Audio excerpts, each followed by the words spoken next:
நண்பர்கள் அனைவருக்கும் வணக்கம். நான் தான் கிரிப்சன் பேசுகிறேன். இப்போ தான் முதல் முறையாக நம்மளோட அனலைசிஸ் வீடியோலாம் பார்க்குறீங்க அப்படின்னா மறக்காமல் சப்ஸ்கிரைப் பண்ணிக்கோங்க. ஸோ அப்போ தான் அடுத்தடுத்து இருக்கிற வீடியோ அப்டேட்ஸ் உங்களுக்கு தவறாமல் கிடைக்கும். நம்ம லாஸ்ட் வீக் வார்னால் மார்க்கெட் நல்லாவே புல்லிஷ் ஆகும்னு சொல்லியிருந்தோம். அஸ் யூஷுவல் நம்ம ப்ரிடிக்ட் பண்ண மாதிரியே மார்க்கெட் ஃபால் ஆகிட்டு புல்லிஷ், அதாவது 1932 19-15 வரைக்கும் வந்துட்டு ரீடெஸ்ட் ஆகிட்டு போகும்னு சொன்னோம். அதே மாதிரியே மார்க்கெட் நம்மளோட ஜோனை கிளியராக ரீடெஸ்ட் பண்ணிவிட்டு ஒபே பண்ணி நம்மளோட டார்கெட் ப்ரைஸ் 1950 வந்துட்டு ஒரு ஹையோ லிக்விடிட்டி ஒரு மேலே வரைக்கும் போயிட்டு அகெயின் ஃபால் ஆகி ஒபே பண்ணிவிட்டு நம்மளோட செகண்ட் டார்கெட்டையுமே ரீச் ஆகிருக்கு. ஸோ இந்த அனலைசிஸை வச்சு நம்மளோட விஐபி சேனலில் மண்டே ஒரு பைக்கால் கொடுத்துருந்தோம். அது எல்லாமே ப்ராஃபிட்லாம் முடிஞ்சிருந்துச்சு. ஸோ பை ட்ரெண்டில் பைக்கால் தான் எடுக்கணும் அப்படிங்கிறதுக்கான கிளியர் கன்ஃபர்மேஷன் தான் இது. ஸோ ட்ரேடிங் பண்ணும்போது ட்ரைலிங் ஸ்டாப் யூஸ் பண்ணி பண்ணிங்க அப்படின்னா நல்லாவே ப்ராஃபிட் ரிசல்ட்ஸ் இருக்கும்.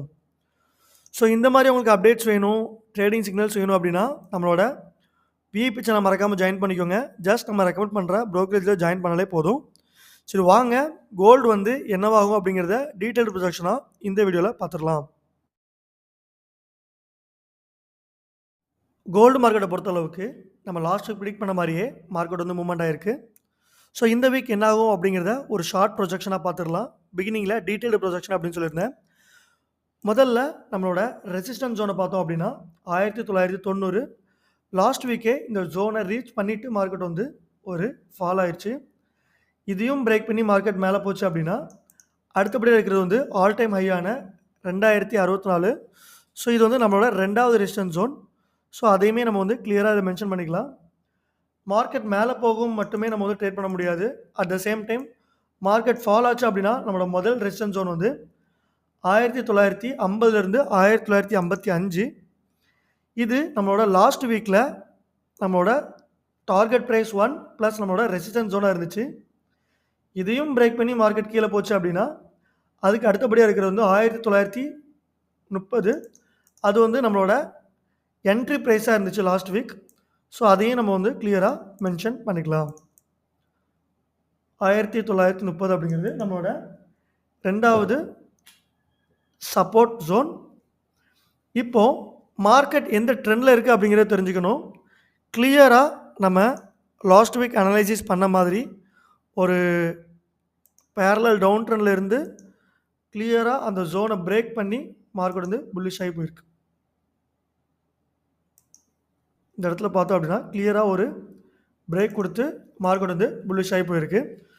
ஸோ என்னை பொறுத்தளவுக்கு இந்த வீக்கில் கோல்டோட மூமெண்ட் என்னவாக இருக்கும் அப்படின்னா கண்டிப்பாக புல்லிஷ் மூமெண்ட் தான், அதில் எந்தவித மாற்றங்களும் இல்லை.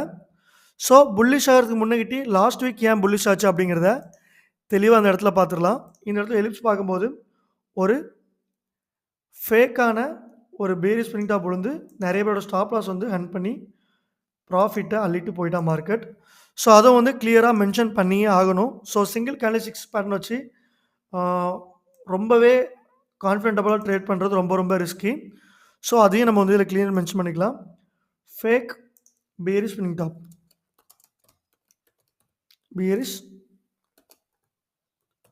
ஸ்பின்னிங் டாப் இந்த இடத்துல ஃபார்ம் ஆகிருக்கு. ஸோ இது மார்க்கெட் நிறைய பேர் ஸ்டாப் லாஸை ஹண்ட் பண்ணிவிட்டு மேலே போயிருக்கு அப்படிங்கிறதுனால ஒரு லேர்னிங் பர்பஸ்க்காக இதை மென்ஷன் பண்ணிக்கிறேன். அகெயின் இந்த இடத்துல நமக்கு ஒரு புல்லிஷ் ஸ்பின்னிங் டாப் விழுந்து மார்க்கெட்டை நல்லாவே மார்க்கெட் கொஞ்சம் கொண்டு போயிருக்கு. ஸோ அதை நம்ம மென்ஷன் பண்ணணும் தேவையில்லை. அடுத்தபடியாக மார்க்கெட் புல்லிஷ் ஆகும், எந்த இடத்துலேருந்து புல்லிஷ் ஆகும் அப்படிங்கிறத ஒரு சிம்பிள் எக்ஸ்ப்ளனேஷனாக சொல்கிறேன். இந்த அனலைசிஸ் எல்லாமே ஃபண்டமெண்டலாக தான் பண்ணியிருக்கிறோம். ஏன்னா டெக்னிக்கலாக சிங்கிள் கேண்டில்ஸ்டிக்ஸ்லையும் சரி டபுள் கேண்டில்ஸ்டிக்ஸ்லையும் சரி எந்தவித கன்ஃபர்மேஷனும் கிடைக்கவே இல்லை. ஸோ ப்ரொஜெக்ஷனில் ஒரு லாங். ஸோ எந்த இடத்துல இருந்து அப்படின்னா எந்த மார்க்கெட்டாக இருந்தாலும் கண்டிப்பாக ஒரு ரீட்ரேஸ்மெண்ட் அப்படிங்கிறது இருக்குது. இது எதனால் சொல்கிறேன் அப்படின்னா லாஸ்ட் வீக் பார்த்தோம் அப்படின்னா நம்ம ட்ராப் பண்ண முதல் டார்கெட் ப்ரைஸை ஒரு மேலே போயிட்டு ஃபால் ஆயிருக்கு, ரெண்டாவது டார்கெட் ப்ரைஸில் மேலே போயிட்டு ஃபால் ஆயிருக்கு. ஸோ ரீட்ரேஸ்மெண்ட் அப்படிங்கிறத கண்டிப்பாக ஒபே பண்ணும். ஸோ என்னை பொறுத்தளவுக்கு மார்க்கெட் அகெயின் ஒரு 1970 அந்த அப்படிங்கிற ஜோனை டச் பண்ணிட்டு தான் புல்லிஷ் ஆகிறது வாய்ப்புகள் இருக்குது. ஸோ நம்ம பை 1960 இருந்தே நம்ம பை எடுக்கலாம். மார்க்கெட் இன்னும் கண்டிப்பாக ஃபால் ஆகிட்டு தான் புல்லிஷ் ஆகும். ஸோ பை 1960 நம்ம பை எடுக்கலாம். நம்மளோட முதல் டார்கெட் ப்ரைஸாக 2000 இருக்கும். ரெண்டாவது டார்கெட் ப்ரைஸாக ஆல் டைம் ஹையான 2074 அப்படிங்கிறது நம்மளோட ரெண்டாவது டார்கெட் ப்ரைஸாக இருக்கும். ஸ்டாப் லாஸ் பார்த்தோம் அப்படின்னா 1940 கூட வச்சுக்கலாம். மேபி இந்த ஜோன் ரீடெஸ்ட் பண்ணுறதுக்கு வாய்ப்புகள் இருக்குது. மேபி வாரோட இன்ஃப்ளேஷன் வந்து கம்மியாயிடுச்சு அப்படின்னா கண்டிப்பாக இந்த ஜோன் வந்துட்டு கூட ஃபாலோ ஆகிறதுக்கு வாய்ப்புகள் இருக்குது. ஸோ ஸ்டாப் லாஸ் பார்த்தோம் அப்படின்னா 1974 அப்படிங்கிறது நம்மளோட ஸ்டாப் லாஸ் ப்ரைஸ். ஸோ இப்போ கிளியராக தெரிஞ்சிருக்கும் எந்த இடத்துல பை எடுக்கணும், எங்கே ஸ்டாப் லாஸ் போடணும் அப்படிங்கிறத தெளிவாக பார்த்துட்டோம். ஒன்ஸ் அகைன் இதை மென்ஷன் பண்ணிட்டா புதுசாக பார்க்குற நண்பர்களுக்கு ரொம்பவே தெளிவாக புரியும். ஸோ நம்மளோட ரெசிஸ்டன்ஸ் 1 அண்ட் டார்கெட் பார்த்தோம் அப்படின்னா ரெசிஸ்டன்ஸ் 2 இது. ரெசிஸ்டன்ஸ் 2 வந்து 2074. இது வந்து நம்மளோட வார் டிபி. லாஸ்ட் வீக்கில் பார்த்தோம்னா இது வந்து நம்மளோட வார் டிபி. ஸோ அதையும் நம்ம வந்து கிளியராக மென்ஷன் பண்ணிக்கலாம். நம்மளோட முதல் ரெசிஸ்டன்ஸ் பார்த்தோம் அப்படின்னா மார்க்கெட் லாஸ்ட் வீக் டச் ஆகிட்டு போச்சு பார்த்தீங்களா, அதுதான் நம்மளோட முதல் ரெசிஸ்டன்ஸ். அதோட ஜோன் பார்த்தோம் 2000 2010. ரெசிஸ்டன்ஸ் 1 பார்த்தோம் 2000 2010 அப்படிங்கிறது நம்மளோட முதல் ரெசிஸ்டன்ஸு. சப்போர்ட் ஜோன் பார்த்தோம் அப்படின்னா லாஸ்ட் வீக் இருந்த ரெசிஸ்டன்ஸ் தான் நமக்கு வந்து சப்போர்ட் ஜோனாக மாதிரி இருக்குது. அது வந்து 1950. ஸோ சப்போர்ட் 1 வந்து 1950 55. ஸோ இது வரைக்கும் மார்க்கெட் இருக்கும்போது நல்லாவே பை பொசிஷன்ஸ் வந்து எடுக்கலாம். இதுவும் பிரேக் பண்ணி மார்க்கெட் கீழே போச்சு அப்படின்னா 1930 அப்படிங்கிற நம்மளோட பிரேக் அவுட் ஜோனாக இருந்துச்சு. அது நம்மளோட stop loss price. So support 2 வந்து 1930, அது வந்து நம்மளோட ஸ்டாப் லாஸ் ப்ரைஸ். கிளியராக மென்ஷன் பண்ணிட்டோம். அதோட பாத்வே என்னவாக இருக்கும் அப்படிங்கிறத அகெயின் மென்ஷன் பண்ணி காமிக்க போகிறேன். எந்த இடத்துல வந்துட்டு ரீட்ரெஸ்ட் ஆகும் ரீபவுண்ட் ஆகும் அப்படிங்கிறத சொல்ல போகிறேன். ஸோ ஸ்கிப் பண்ணாமல் பார்த்தீங்க அப்படின்னா ரொம்பவே தெளிவாக தெரியும். மார்க்கெட் ஓப்பன் ஆனதுமே 1980 1990 போகும். போயிட்டு அந்த ரெசிஸ்டன்ஸ் ஒபே பண்ணி ஒரு 1976 அப்படிங்கிற ஜோனுக்கு வந்துட்டு அகெயின் வந்து மார்க்கெட் நல்லாவே புல்லிஷ் ஆகும். ஸோ இதுதான் மார்க்கெட் வந்து ஃபார்ம் ஆகி மேலே போகுமே தவிர டைரெக்டாக மேலேயோ கீழேயோ போகாது. ஸோ மார்க்கெட் கீழே வர வரைக்கும் கொஞ்சம் வெயிட் பண்ணி ட்ரேட் பண்ணிங்க அப்படின்னா ரொம்பவே அழகாக இருக்கும். ஸ்டாப் லாஸ் ப்ரைஸ் வந்து 1935 1935 40 அப்படிங்கிறது நம்மளோட ஸ்டாப் லாஸ் ப்ரைஸ். டார்கெட் என்ன அப்படிங்கிறத நம்ம கிளியராக மென்ஷன் பண்ணியிருந்தோம். ஒன் செகண்ட் வந்து மென்ஷன் பண்ணி காமிச்சிடலாம். TP1 வந்து TP1 2000, வார் டிபி வந்து 2072 அப்படிங்கிறது நம்மளோட டார்கெட் ப்ரைஸ் 2. ஸோ அதையும் நம்ம கிளியராக இதில் மென்ஷன் பண்ணிடலாம். TP2 வந்து 2075. ஸோ இதுதான் கோல்டு மார்க்கெட்டை பொறுத்தளவுக்கு கிளியரான ப்ரொஜெக்ஷன். ஸோ இதை வந்து நம்ம DXY கூட ரிலேட் பண்ணி பார்த்தோம் அப்படின்னா எப்படி மூவ்மெண்ட் ஆகும் அப்படிங்கிறத பார்த்துக்கலாம்.